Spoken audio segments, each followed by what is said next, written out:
Okay. Um, so we're doing chapter 4 today. I think I said last time that I thought this might take 3 weeks. I don't think it'll take 3 weeks, but probably will take two. Just by the sheer um length of the chapter. When we left off, Jesus has been going around preaching, casting out demons, and perform and healing. Last chapter really set up a lot of the opposition to him, but hasn't been really explaining his teachings themselves and like specifically what he's been preaching. So this chapter, the bulk of it is a lot of this is the closest to like a sort of like a random assortment of teachings that we really get in Mark.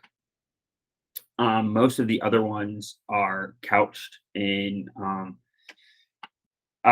terms of a story or something. In a lot of the other gospels, there are larger sections of just like parable, and like teachings and all this stuff. And that's actually later on that actually became it became very popular to make lists of like Jesus's teachings. So a lot of times you'll hear stuff about like um, New Testament apocrypha and like gospels that were cut out and all this stuff. Some of those gospels that were cut out are actually like not gospels at all.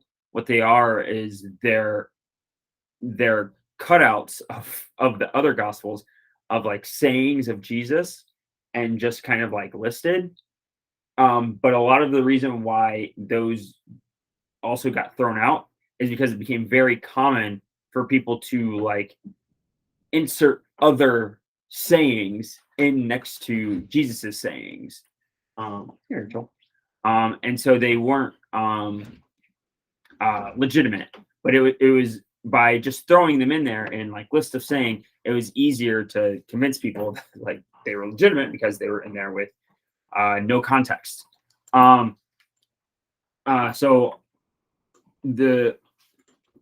there are times where there's something like that in the actual gospels, but especially in Mark, it's in few and far between. I think John has some sections that are like that, and then Matthew has a lot longer sections that are just like these are a bunch of parables. But this is the biggest section of parables in Mark. So let's listen to it.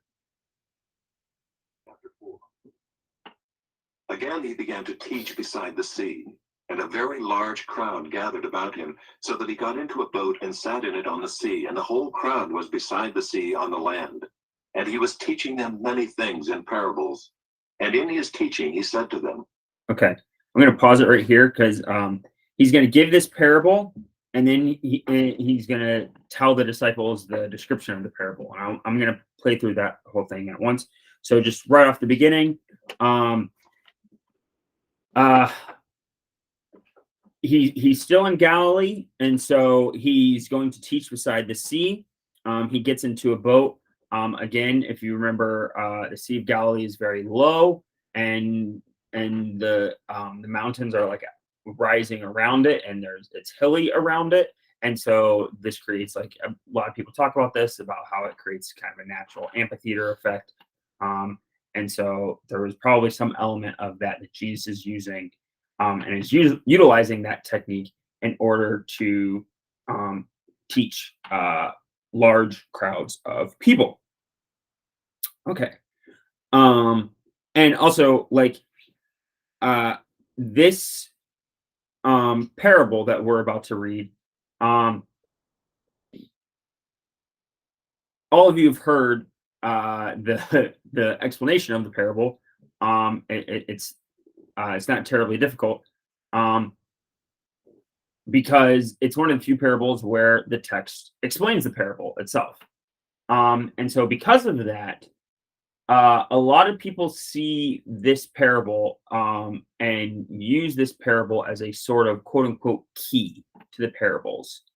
Um, and and so basically, it's like the key is the thing that helps you interpret the like quote unquote secret code, right? It helps you interpret um, the parable. And so the idea that a lot of people have, and so like again, I've been referencing Mike Winger's like series on Mark. You can go listen to that. He talks about this, but a lot of other people talk about too. This is kind of a common point that a lot of people make. And say like, okay, well, you can kind of take those principles that he's using to interpret this first parable and apply it to the other ones, and we'll do that as we hit some of the other ones. But one of the things that I want all of you to pay attention as we're listening to this, because in some sense, in my opinion, this is like a meta parable. If you think about what Jesus is what's going on here with Jesus, it's very like there's a lot of like with most of the things in the Bible, there's a lot of things happening at once, right? If you think about someone, right? So far we've been reading about how Jesus is going around and preaching, quote unquote, like the gospel, right? That's kind of the general thing that we've been getting. And then now it's like, okay, now we're going to explain what he was preaching. But the thing that he's preaching kind of doesn't sound like the gospel. It kind of doesn't sound like if you go to a regular church meeting on Sunday morning, you're not just going to hear somebody say a parable and then like not talk about it. Right? Like that doesn't happen. So, but in the very first one that he's teaching here in Mark, because it's the sower of the seed, right? What he's doing is he's quote unquote going out and sowing the seed to a bunch of people, but he says a parable that's about somebody going out and sowing a bunch of seed to people and then seeing like how they pick it up, right? And so that's what I mean by it's very meta. It's very like self-referential, like on this very first one. And so that's kind of what after we read it and go through it, we'll talk about the standard interpretation, but then we'll also just think about literarily what's going on here and what is Jesus doing. So listen, behold, a sower went out to sow. And as he sowed, some seed fell along the path, and the birds came and devoured it. Other seed fell on rocky ground, where it did not have much soil, and immediately it sprang up, since it had no depth of soil. And when the sun rose, it was scorched, and since it had no root, it withered away. Other seed fell among thorns, and the thorns grew up and choked it, and it yielded no grain. And other seeds fell into good soil and produced grain, growing up and increasing and yielding 30-fold and 60-fold and 100-fold. And he said, he who has ears to hear, let him hear. And when he was alone, those around him with the 12 asked him about the parables.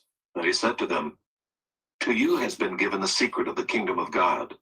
But for those outside, everything is in parables, so that they may indeed see but not perceive, and may indeed hear but not understand, lest they should turn and be forgiven. And he said to them, do you not understand this parable? How then will you understand all the parables? The sower sows the word, and these are the ones along the path where the word is sown. When they hear, Satan immediately comes and takes away the word that is sown in them. And these are the ones sown on rocky ground, the ones who, when they hear the word, immediately receive it with joy, and they have no root in themselves, but endure for a while. Then when tribulation or persecution arises on account of the word, immediately they fall away. And others are the ones sown among thorns.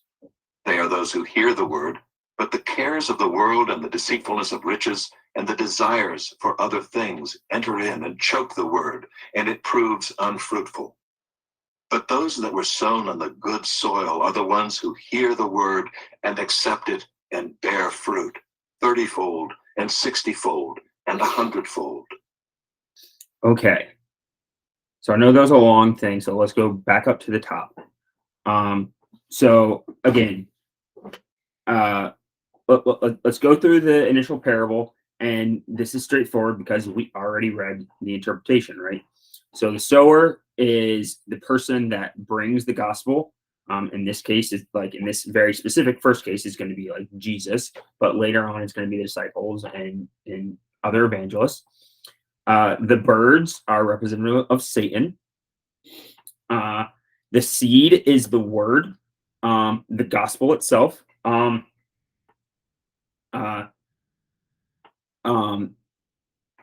There's also just a lot of connections to kind of the seed being Jesus himself, right? If you remember all the patterns that we've been talking about, all the Old Testament patterns, with like the seed of Abraham, and then actually in John it becomes a little bit explicit. There, Christ even gives a parable in John 12 about how the seed must die in order for wheat to grow. He's like, in order for a bunch of wheat to come forth, the seed must first die. So there's a lot of connections between the seed with the word, with the gospel itself, and with Christ. And then the types of ground or the sections of ground, the areas of ground, these are representative of people and people's lives and their disposition, right? And so you have the ones along the path, you have the ones with rocky ground, you have thorns, and you have good soil. Rocky ground, there's things in the way, and so it's shallow soil, and so they grow up really quickly, but whenever persecution comes, they wither away and get burnt up.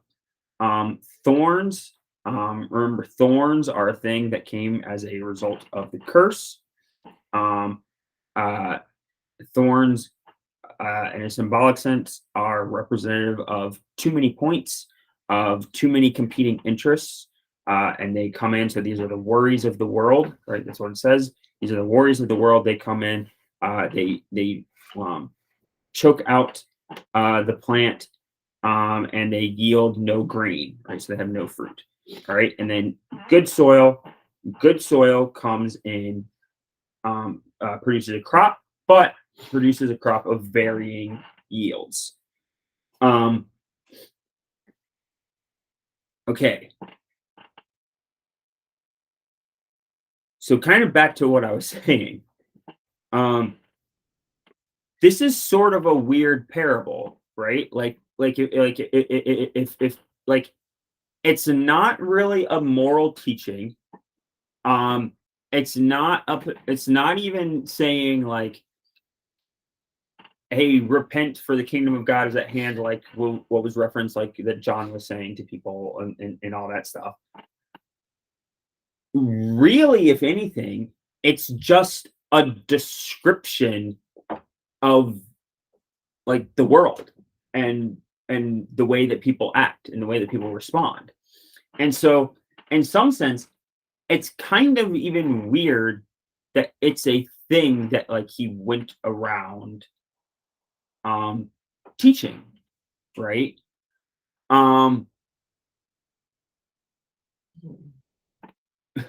Right. It's like I mean, his opening act is, I'm going to come in and tell you this weird, mysterious thing about how about how some of you are going to get it and some of you aren't going to get it. But then also, as he says, he's going to purposefully say it in a way so that some of them get it and that some of them don't get it, right? And I want to talk about this line a bit where it says, To those on the outside, everything is in parables, so that they may indeed see, but not perceive, and that they may indeed hear, but not understand, lest they should turn and be forgiven. So again, this kind of doesn't matter so much, but I'm going to take 2 seconds to dunk on Calvinists. Again, if God is controlling every single actions of a thing, why is he worrying about lest they should turn and be forgiven? Right? Like, he's controlling their actions. That's not something he needs to be concerned with. Now, the more appropriate conversation. Why is this a thing that God is like, quote unquote, worried about? What's going on here that he's telling people, or he's teaching people in parables because he's worried that people might be forgiven? I want to stop here, and I'm just curious as if you guys have any theories, or if you guys have ever heard people like it's very common. I'm curious as to what you guys have heard about why Jesus taught in parables. I think my more recent guess Okay. was just kind of like the basic concept of how you don't want to just, as God, you don't want to just give everybody, the secret of life, kind of thing. You can't just give everybody a free ticket to heaven. Like, you have to work for it. And we as Christians know that, but we at the same time know, like, it's there, like, our salvation is up for grabs, like God is always there at the door. But like, in a sense, you still have to work at it every single day. You still have to do something for it. And so I was just lately, like the past, a couple of years, my cop out was just like, you know what? I'm gonna go with this means that, all right, you may not understand it, but that way you have to work for it and try to like dig into it and try to understand the parables. Even if you still in the end don't understand the parables, as some of us still often do. Sure. That was my shot in the dark. Right. So first pass on it, especially with the explanation given here, is so that saying that there are some individuals that, and I think it's also important that this same parable then he does explain, meaning that to the point of the parables is to the people he's talking to at the time, people that aren't going to get that follow-up explanation. And so it sounds like lest they be forgiven or turn and be forgiven, those are like the people that would crucify him. So it sounds like he's speaking in parables so that the crucifixion does eventually happen, as we know that that is actually the necessary thing of what he's doing here. If he preaches in a way that everyone that would have persecuted him actually just accepts him outright, then we don't get the full New Testament. And that's kind of, and so like the two explanations that I kind of hear the most is, one is basically a non-explanation, which is basically just people saying it, being like, Jesus taught in parables. Okay, move on. I'm like, that's not an explanation. And then the second one, which is probably closer, is something to like what you were saying, which is kind of piggybacking off of which I think makes sense, because it's piggybacking off of like some earlier ideas that's going on in Mark, which is he's trying to like control the surrounding he's trying to control the surrounding notoriety and reputation that he has, and is trying to control when the crucifixion happens. Right, he's trying to do kind of like it seems to be that he's trying to do like a kind of slow burn on what he's teaching people, so that they don't just immediately crucify him. I think that there's a lot of truth to that. I do also think there is some truth to what Diego said too, although I wouldn't necessarily word it as like you have to work for it. But this is one of the things where I think that the surrounding context of what's physically happening in the story, I think, helps us understand a little bit what's going on. And so again, caveat, these are like my ideas about how I think we should be reading it, but I think it's there. So like for one thing, Jesus is making a differentiation between what he says to the larger crowd outside versus what he says to the individual.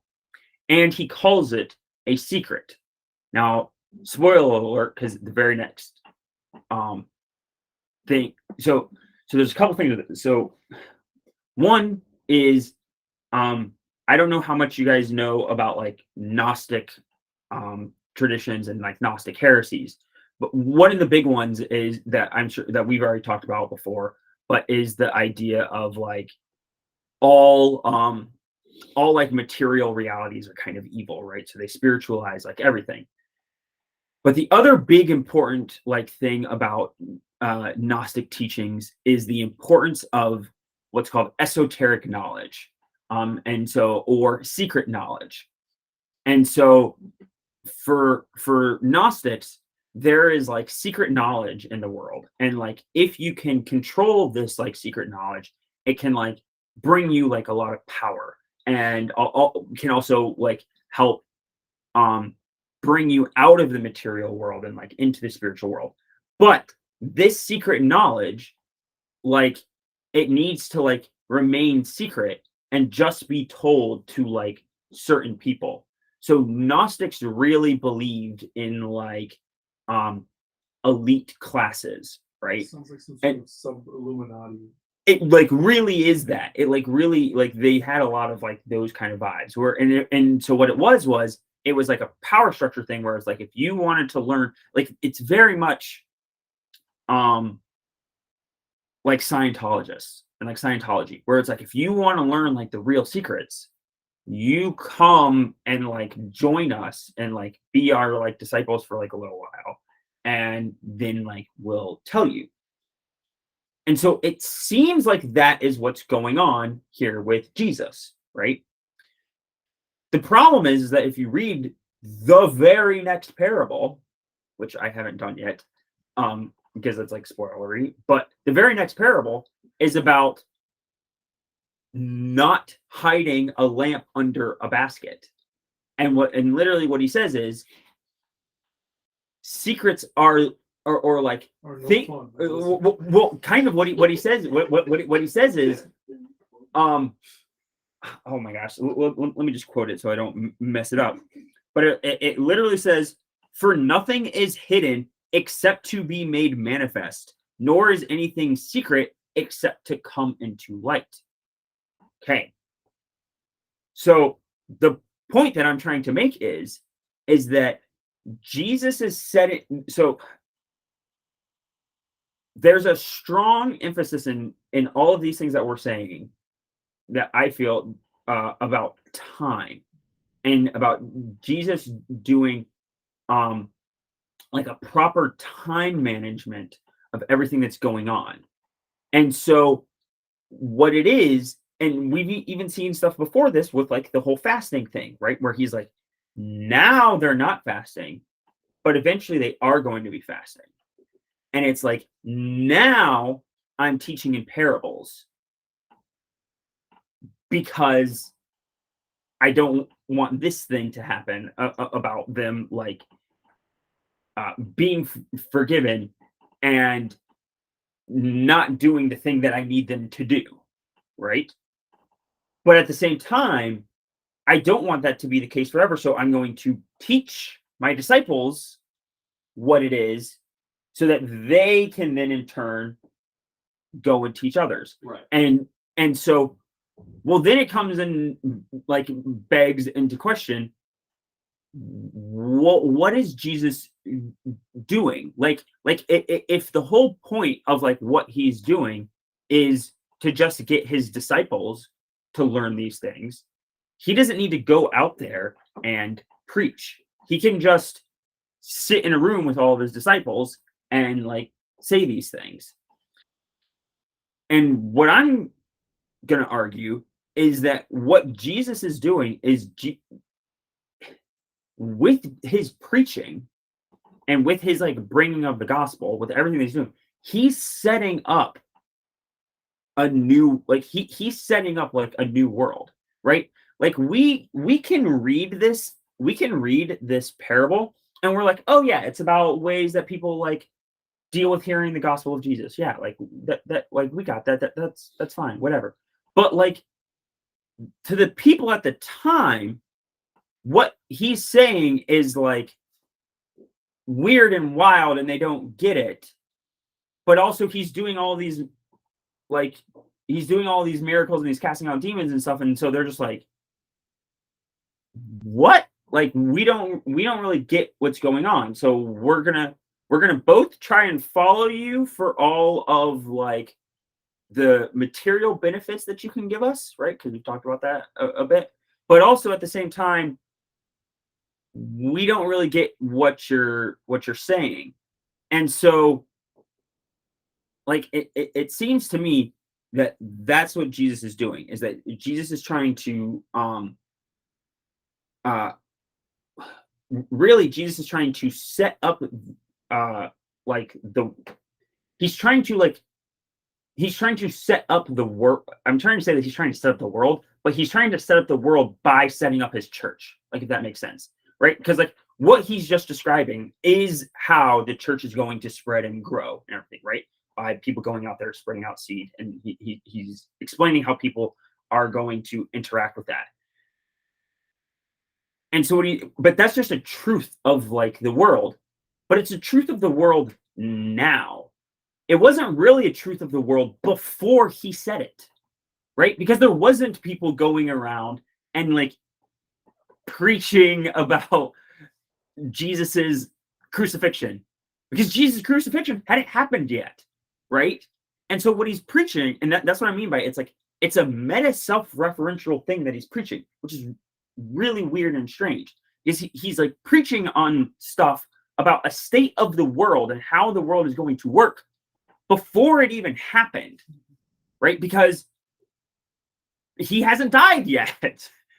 And so it's super weird and it's super mysterious as to what he's doing, but it's a state of the world thing. And as we're going to see, like through all these parables that are in this chapter, really almost none of them, except for like the last one, which isn't even a parable, it's a story of Jesus in a boat. Almost none of them really are like moral lessons or anything like that. They're just descriptions about how the world is going to work and like what the kingdom of God is going to look like and how it is going to function. And it's like things for the church to remember and for the church to pay attention to and to understand, so that they can know how to better like go out and do the work of like the kingdom of God, of what Christ wants them to do. But it's super weird because he's explaining all of it before it actually like happens. I feel like that explanation is less on saying like, okay, why is he speaking in parables, and more about like that's an explanation of the topics of the things he's talking about. Because the I mean, obviously he was going to do his ministry. Mhm. And what he's doing here is building up the church. But for also the same reason of why he's speaking in parables, to guard what he's saying, is also the exact same reason why he wouldn't entirely cut off what he's saying by only speaking to the disciples. Because then also in that sense, if the people that eventually crucify him never hear anything that he's saying, then he also won't end up being crucified. But So what I'm saying is, but also with the parable, so like, okay, so I guess I didn't finish explaining that. Part of what I think that he's doing with explaining, with saying it with parables, is to set up this dynamic of people. It allows, by doing it as parables and as narrative stories, it accomplishes a couple things. One, it accomplishes that stories are ways to, as we saw like with Genesis, they're ways to compact a lot of information into a very small space.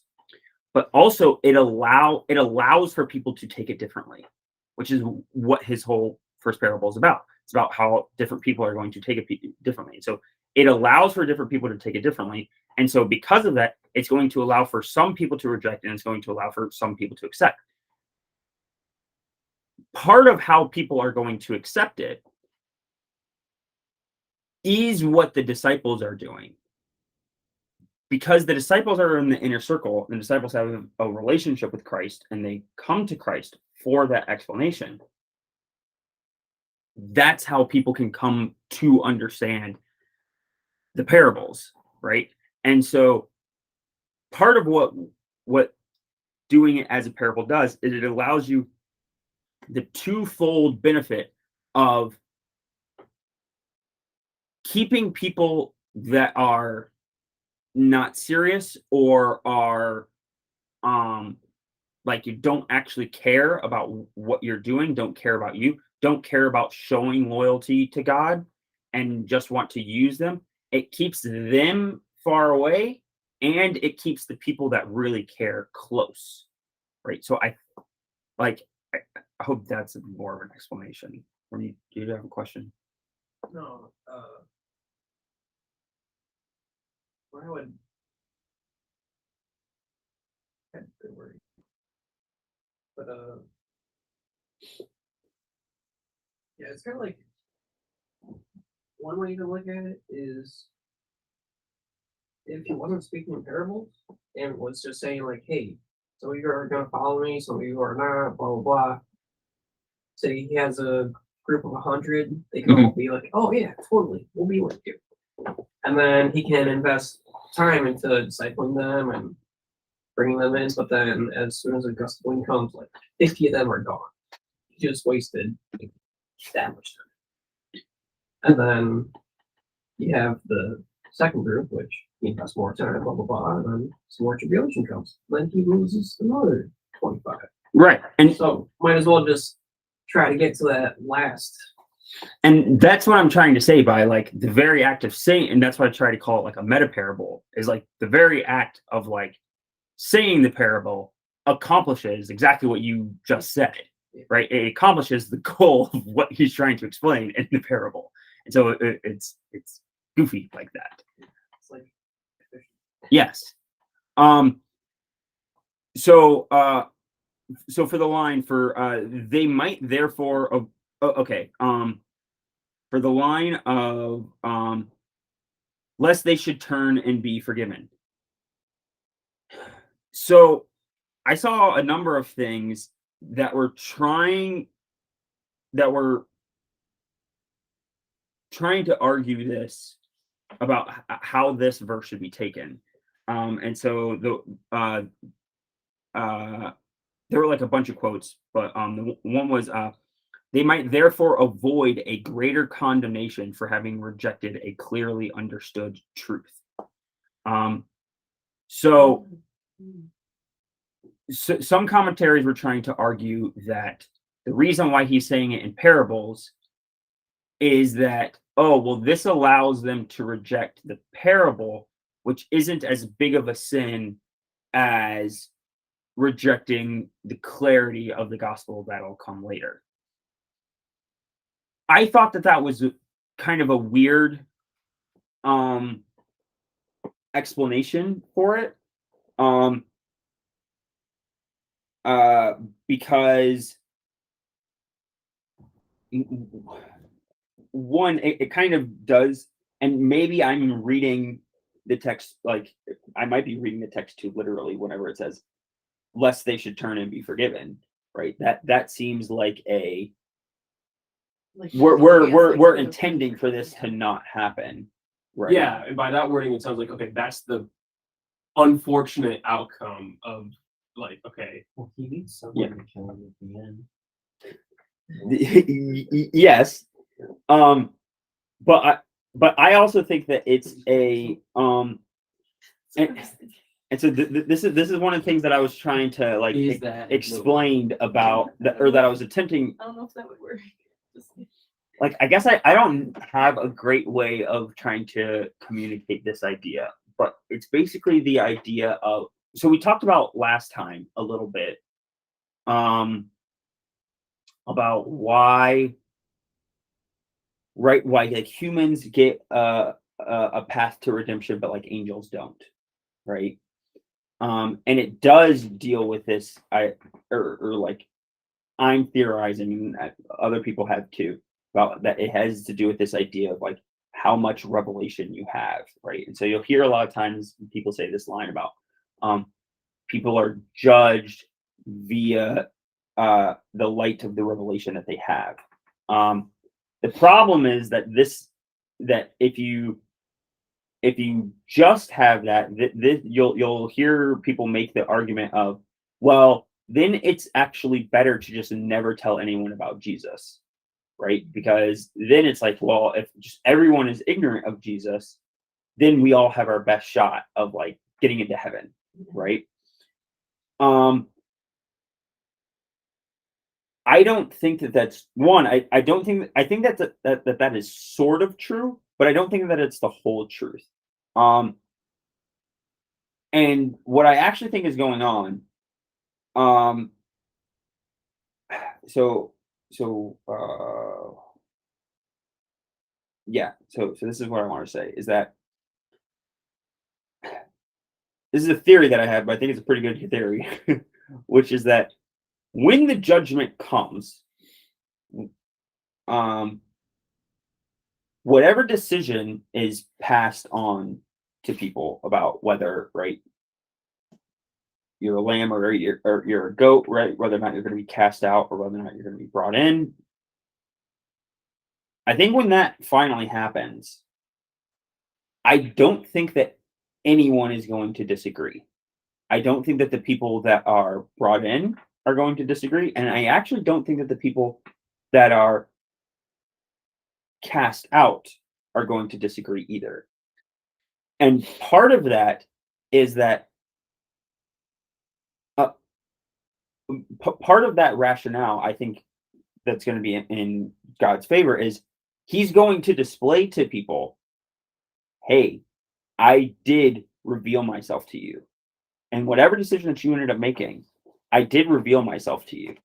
And I did let you know about these things. And more importantly, I let you know about these things with respect to time. I gave you time. And that's a huge aspect with the Genesis story and with the whole redemption arc is time. And I think that's an aspect of what Jesus is doing right here is time. Like right now, right, is not the proper time to reveal all of these things and to give everybody this thorough explanation of the parable that's going to come later. And I think part of what he accomplishes with that is it's the twofold thing. It's the twofold thing. One, for the people that reject, right? He's setting it up so that they can reject and that they can thoroughly reject. And he then has justification for, okay, you rejected here, and then later my disciples revealed it in a different way to you, and a fullness of everything came about, and you still rejected. And so at every step of the way, you rejected. And so therefore, like, my sentence on you is like correct. But then also on the other way, it's okay, you accepted even whenever you didn't fully understand, but then as you came into more understanding, you stuck by, and as you came under persecution and all this other stuff, you stuck by, and because of that, you made all of these, you had all this fruit and all this gain. Therefore, you stuck by. You had loyal love, you had hesed, you had steadfast love, all those Old Testament concepts that we talked about. So therefore, yes, you are part of my family. You come in. And so I think that is part of what's going on too, is that setting up of the time differential that Jesus is doing to have that delay in.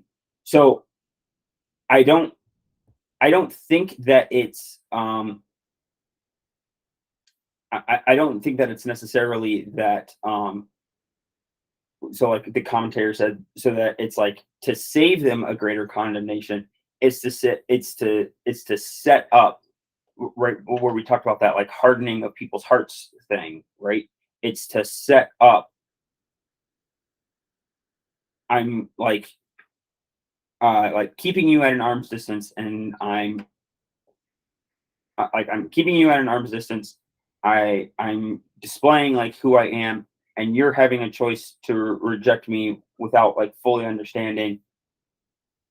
That's a level of like hardening, and then like later on, like you're gonna have like an opportunity of like continuing in your hardening or going the other way, and that's what I think is going on. Yeah, I'm lost in my notes. Okay, so at the risk of potentially sounding like a broken record, at the previous question of like why is he speaking parables, Mhm. in reference to that, in my response, I was specifically referring to this verse, which we were talking about, which is that they may indeed see but not perceive, you may indeed hear but not understand, lest they should turn and be forgiven. Meaning that if the people that are there at the time were able to perceive and understand, then therefore it would be forgiven. Ergo, implying that them being forgiven in this context would actually be a bad thing because Jesus is avoiding it. And so my answer is intended, and this is what my initially was, is intended as a reason to say, okay, why would it be a bad thing for those people at the time to be forgiven? Well, it would be a bad thing if they were forgiven if that were to prevent the crucifixion. And that is the whole response I'm trying to get at. I think until then, I don't know if it got through to you what I was trying to say.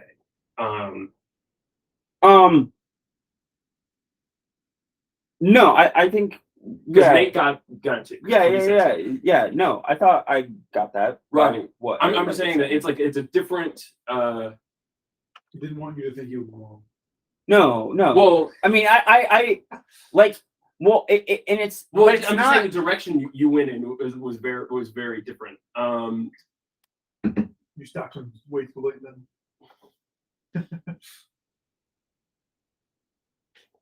I don't think that it's necessarily that like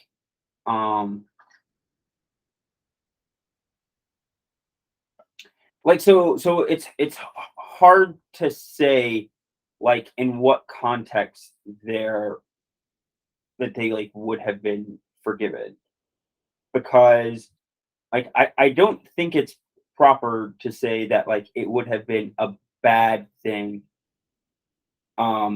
right, and that's what I mean. that they were forgiven.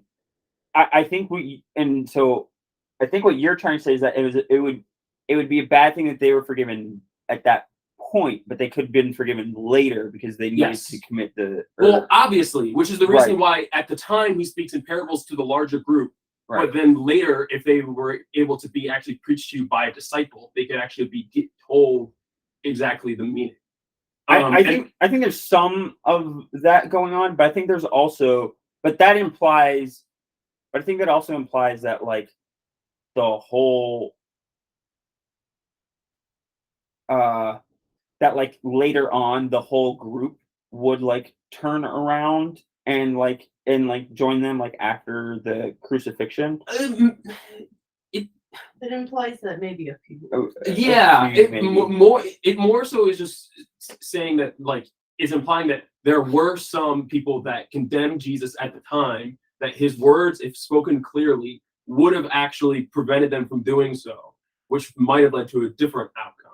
It doesn't really speak to what happened later per se. And again, and that's just in my understanding of what the verse is saying, which due to the wording, I could have it wrong. I think there might be some of that going on. But I also think that it is to, like, if we think of like the whole group, right? There, right, like you said, like there might be like a 30% chunk of the group that like applies to. But I think that there also is like a section of the group that it is something almost more akin to even what like Jeremy said, where like had he just told them everything, they would have been like, oh cool, yeah, we get that, like we follow you. But then like later on it's like, and so it's like, okay, then they're like forgiven in that sense, and that like they become quote unquote more devoted followers. But then as soon as everything like started, they like ran away.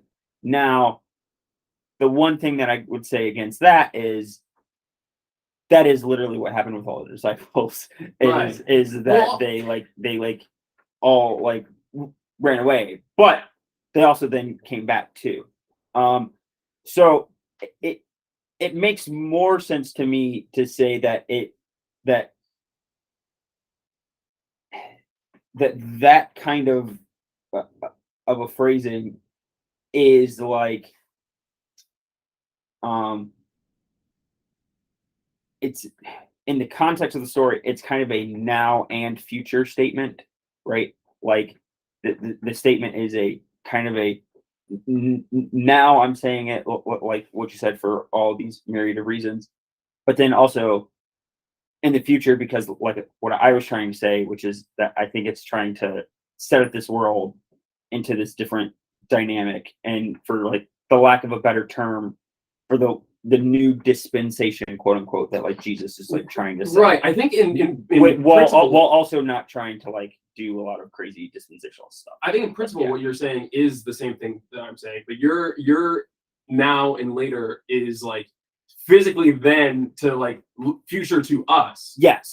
But I'm seeing it more as okay, present to them, but also post just after crucifixion. Yes. Yes. Yeah, I don't really disagree with that.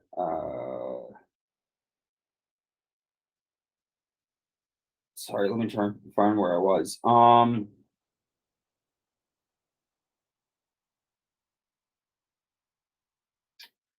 just gonna start reading my notes until I find out where I was again. Notice that he is rejecting the people that do not come to get the key from him. If you want to grasp the power, you need to come and get it from Jesus. The truth of the parable. Oh, yeah. That's the other thing that I wanted to point out. The truth of the parables. So this is again another thing where I want to like. It makes sense as to why like Gnostic heresies would start whenever they're seeing like these different elements. But if you pay attention to them, they're very much not Gnostic, right? Notice that the truth of having the parables alone, having the secret knowledge, the secret key, does not save you. Because who is one of the people getting it? Judas, right? Judas is one of the people getting the secret knowledge, right, of all this stuff. But just because Judas has the secret knowledge, he falls away, right? Also remember that Jesus sees his teaching as being one of the most important things that he's doing in Mark. So remember that too, right? About that Jesus sees what he's doing and preaching these different things as being one of the most important things. And to me, the only way that it really makes sense as being one of the most important things is that he is like setting up the church, right? He's setting up these pockets, right? Because he's going out there, he's sowing the seed, he's setting up these pockets in Judea and in the wider communities around that are going to be the starting harvest for the disciples that come later, right? He's starting this process, and he's starting it by going around and doing all of this preaching, which he sees as being super, super important.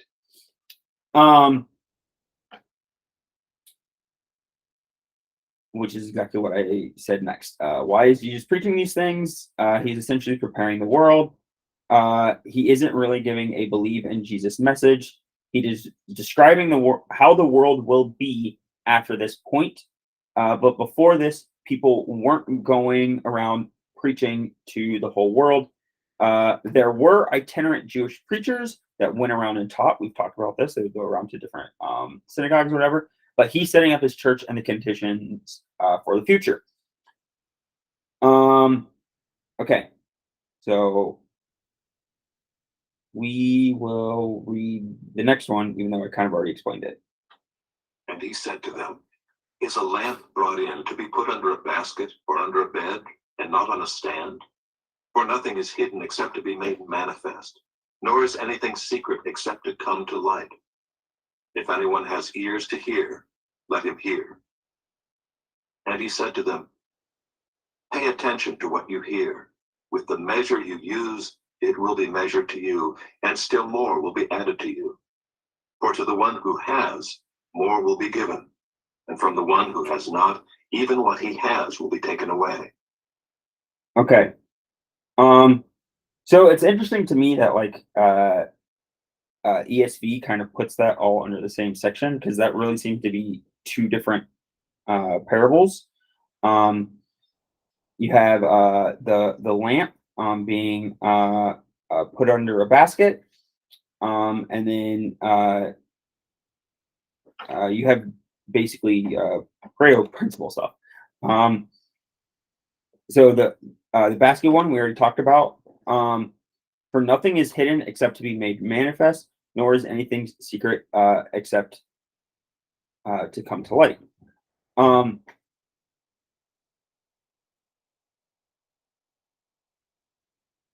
The most obvious way that everybody talks about this is like in relationship to like the Christian witness, right? And like whenever we go out in the world and whenever like we evangelize, we're not meant to be under a basket. We're not meant to be hidden. We're meant to be seen. We're meant to be known. And we shouldn't be hiding the light, and that light is Christ. Again, it's not explained here, but there's going to be other gospels where it's more in depth. But also, it seems obvious to me that this idea of that the secrets are supposed to be made manifest is supposed to be kind of talking a little bit about what came before it, and the one that he just explaining that this is a secret of God.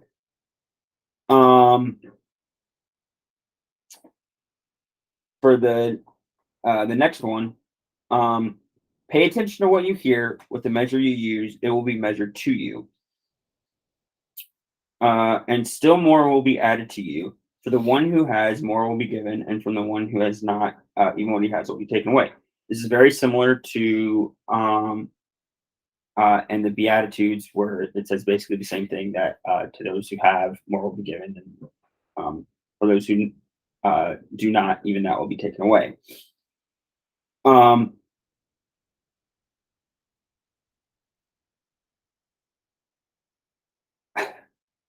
Have you guys ever heard someone preach on this?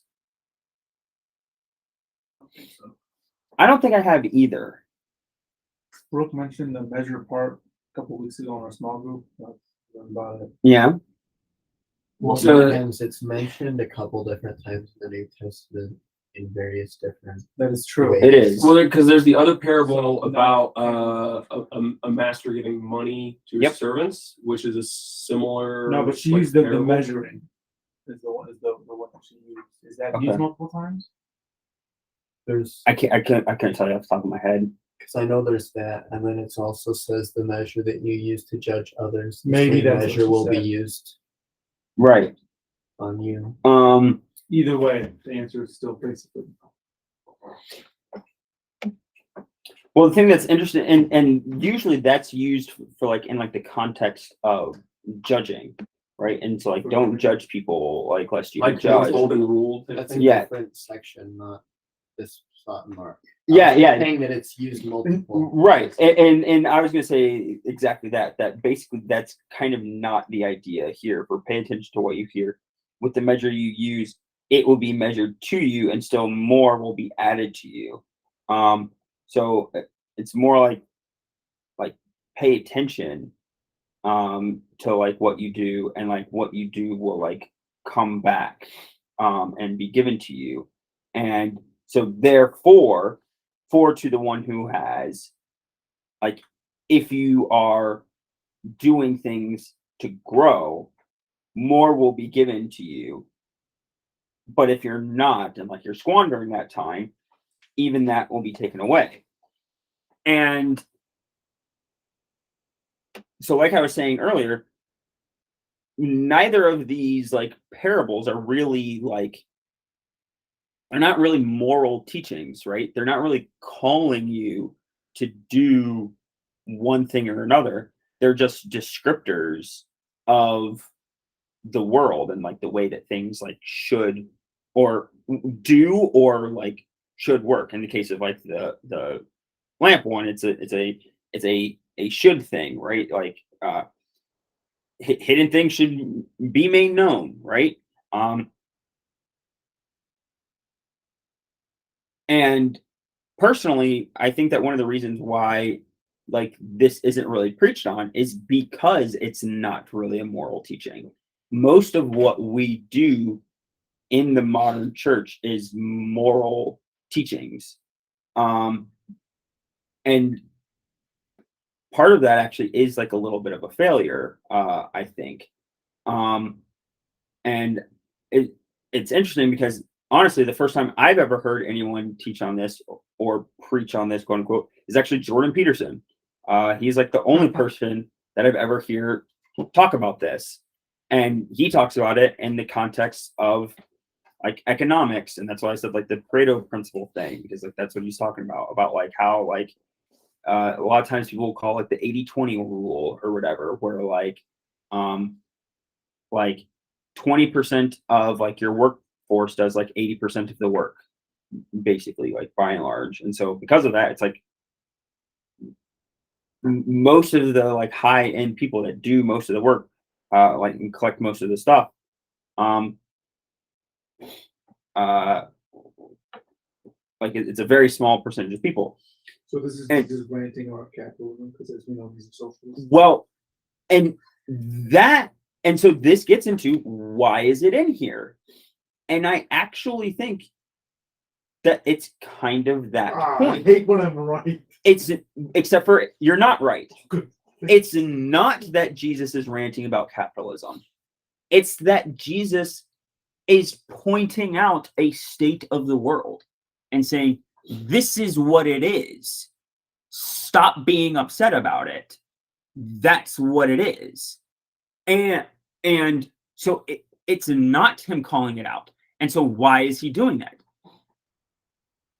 Because, like what I said with all the other stuff, I think he's trying to set up the world, and he's trying to set up the church, and trying to set up what it will be. And because he's God, he knows that people down the line are going to try and use him to do and accomplish all of these different things. He knows that these Gnostic people are going to come about and try and use him to accomplish all of these different things. So whenever he has this whole bit about the secret knowledge, the first thing that comes up after that is a thing that directly refutes their whole system and goes, no, secret things are meant to be known. And then right after that, he knows that people down the line, there's going to be, it's called liberation theology, if you ever want to look it up. It's this whole like area of like Christian thought about how Jesus is a socialist, and actually we should be doing all of these like welfare programs and everything because Jesus said take care of the poor, and that's the only thing that really matters. And screw whether or not he actually died on the cross, that's not important. What matters is we need to be nice to each other, and we need to have communism. And it's like, no. And in fact, actually, the way that the world works is that people who work hard are going to get a lot, and people who don't are going to have even that taken away. Jesus is kind of a capitalist pig. Well, No, and actually, even that is wrong. That's blasphemy. well, it's Many, as you learned last week, many blasphemies will be forgiven. I'm okay to say that. Not the eternal blasphemy. I'm allowed to say that Jesus is a capitalist. well, it's interesting because it's Van der Kleef brought up one a while ago, or even maybe even Pearson talked about this, but the idea of No, Pearson definitely talked about this too. The idea that it's like the defining the rules of the game. Yeah. So like if we were to observe like animal play between like two wolves, and they're engaging in some kind of play, and we observe it for a long enough time that we can point out certain patterns and then define them as rules upon how you would engage in play as a young wolf. The rules start to become obvious once they're said, Yeah. but the wolves have no understanding of the rules. They're just doing it. And that same position between us naming the rules to wolves is kind of what Jesus, as God, is naming as, hey, these are the rules of Just the world. of how the world works. Right.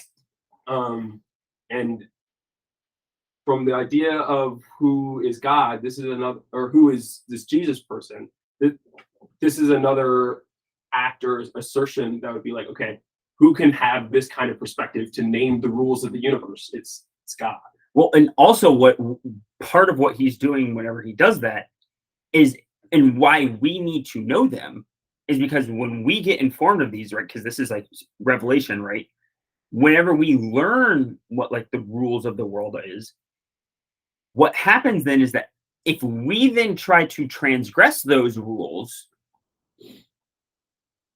we need to understand that there's going to be punishments for that, right? I put punishments in quotes because it's not like God is like going to immediately like come against you, but it's that the world isn't set up like that. And so if you try to go up against how the world is set up, you're going to have problems. This is why communism always fails, right? But it's And- never been truly tried. Right. And because it's never been, and it's never been truly tried that's because the way the world works. it's the way the world works, because it Because can't Stalin happen. can't resist the Mark 425 inside him. Yes. And it's like that's the way the world works. So don't try to fight against it. And you can, and like you can apply that to this. You So can he's an apply- anarcho-Catholic. It's why those GoFundMe campaigns are bad. but it's also why you can't apply it to the other, you can't apply them to the other ones too. So right, so like the other one with like the light on a hill thing, right? It's like, okay, if that's the way that the world works, and it's like, okay, well, if you're just going to be your little own like Christian group, or you're going to be your own little thing, and you're blocked off from society, like what happens? You die out. Like you die out, and the light that you had, whatever it was, goes out and is not known to the world, and it doesn't propagate. And so for the light to propagate, that secret thing needs to be made known, right? And so like the secret things need to come to light, right? And that's just a rule of the world for like how things work.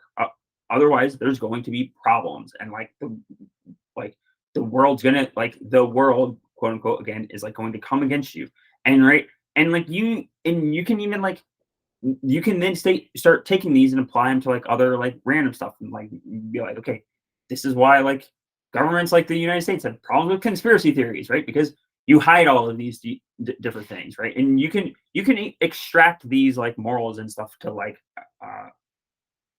higher in other like different areas and other principles, because they are like principles about how the world works.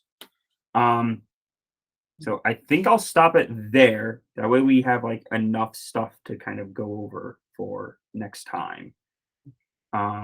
So just a question about this one that we Which will be in just 2 weeks. We'll still be in Texas, I think, next week. We'll be flying back Monday. Physically back in I time. think we might be physically back in time, Last time you but tried that and did not. it did not go well. Yeah, so we won't try that again. We'll meet in 2 weeks. Questions? So like the whole, 20 verse 25, now understanding that Jesus is just, like you said, he's just saying like, by the way, this is how it is. Like this isn't my teaching. This is how it is. But with verse 24, when he's again, with the measure used, it will be measured to you, and some more will be added to you. I think maybe I got lost in a sea of verse 25, and I maybe Right. didn't grasp on what you meant with what you said about 24, or maybe I don't know. Well, so I also have to couch it with the line for like pay attention to what you hear. So it seems to me to be like a lesson of attention, right? And like what are you paying attention to?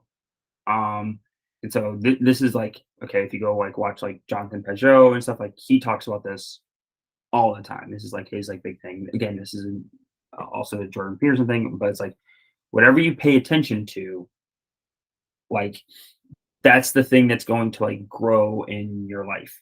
And so he ties the ideas of attention and worship together like really closely. Like they're kind of in his mind, they're like kind of almost the same thing. Like kind of whatever you pay attention to is kind of what you worship. Um and so like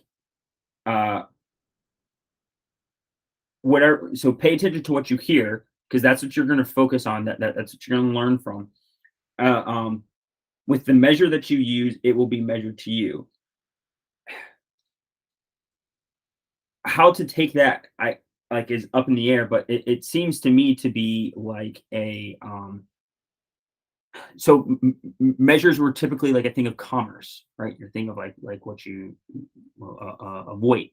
And so it is a means of judging. So it is talking about judging.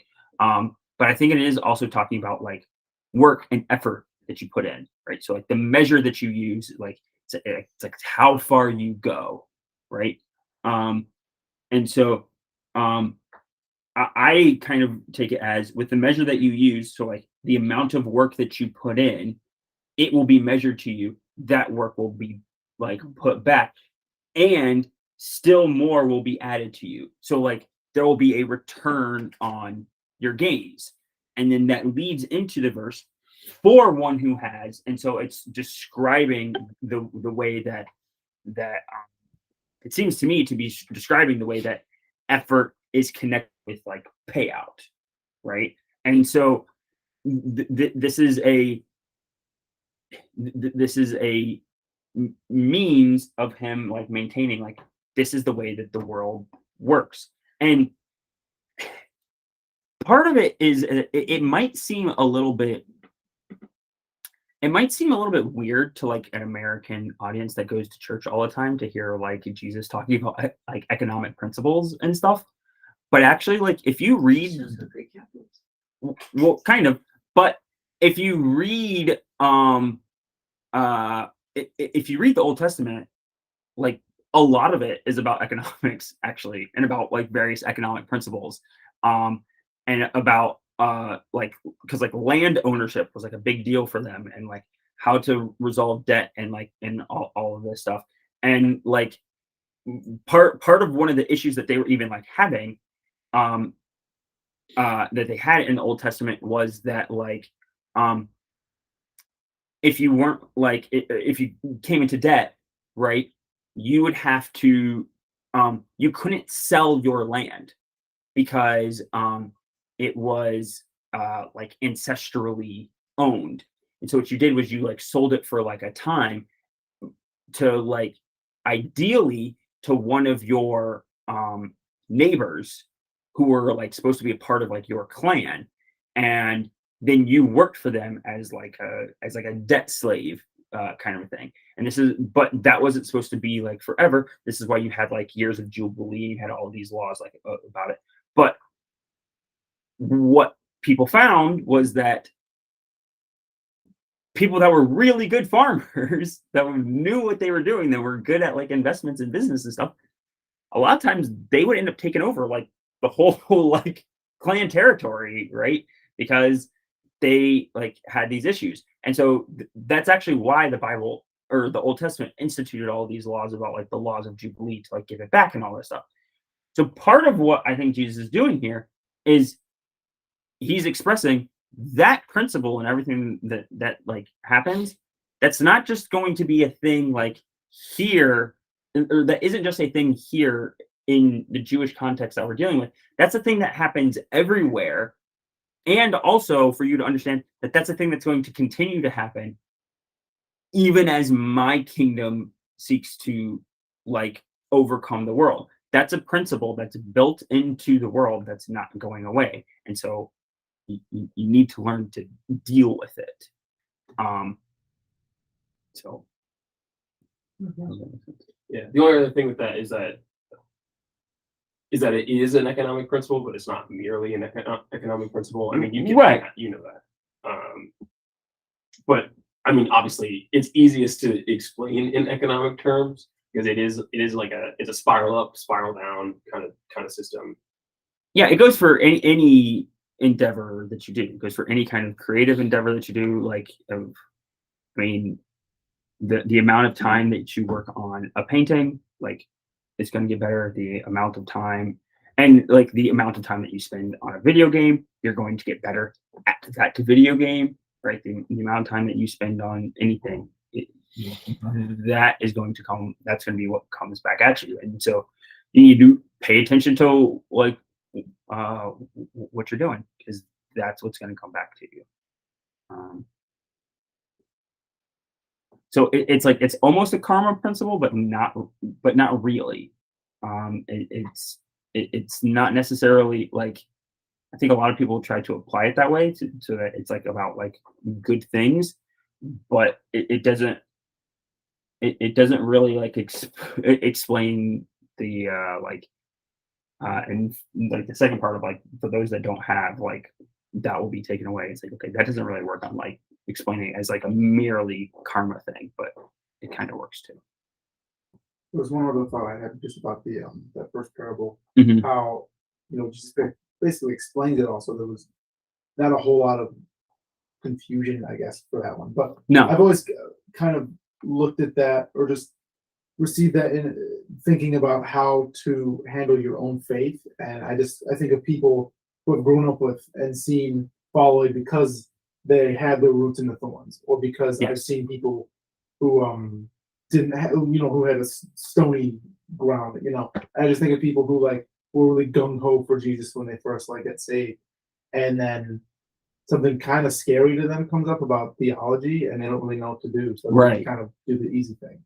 And so it is like a, like you said, he's laying the groundwork of what's not yet happened, kind of thing.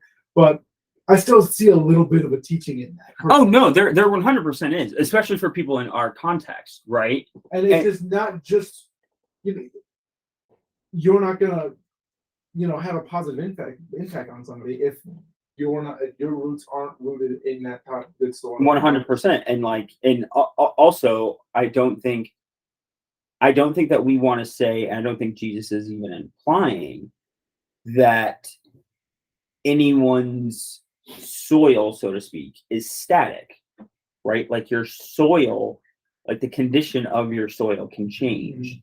And that is something that like, that for like the lesson, for like the actionable lesson that like comes out of it, I do think is like okay, work on like the soil, right? And basically what that means to me is not necessarily, it's like, okay, this is going to come up a little bit because like this is parables for next time, because there's a parable about this, about like the seed growing and everything. But it's like, you don't necessarily make the seed grow, right? And you don't make the roots, right? Like God's word penetrating you does it. But what you can do is you can try and be receptive. You can try and be open to what God has to say and what God wants to do. And then you also, you allow that time element for it to grow. And that, like, and that's crucial too, is to understand that it's like, okay, you're all where like, I personally, I think it should also be like kind of a lesson for like, not trying to harp on people for like evangelizing just whenever they get saved. Right. It's like give it time for it to grow. Like, don't make it so that they just sprung up and now you're like, go out there and do all of this stuff. And it's like, oh, well, they just got like burnt up, and like it's like, oh, yeah, because you like pushed them out too soon. It's like give them time to like grow and everything. I think the work on the soil point is also really good because I think the other lesson from it is as a statement of the way things work is also like you're not going to convert everybody you run into. Oh yeah. Um, Well, and that's also the next the next parable in this chapter is like exactly that lesson. It's you're not going to convert everybody, so like which is a lesson Don't freak that out about the Europeans come across to try and convert Native Americans probably should have taken a little bit more to heart. There's a lot it's of a lesson that a Europeans lot who of take people it. yeah They were should so learn that. nice. They gave them all those blankets. Okay, time to stop the recording. It's okay.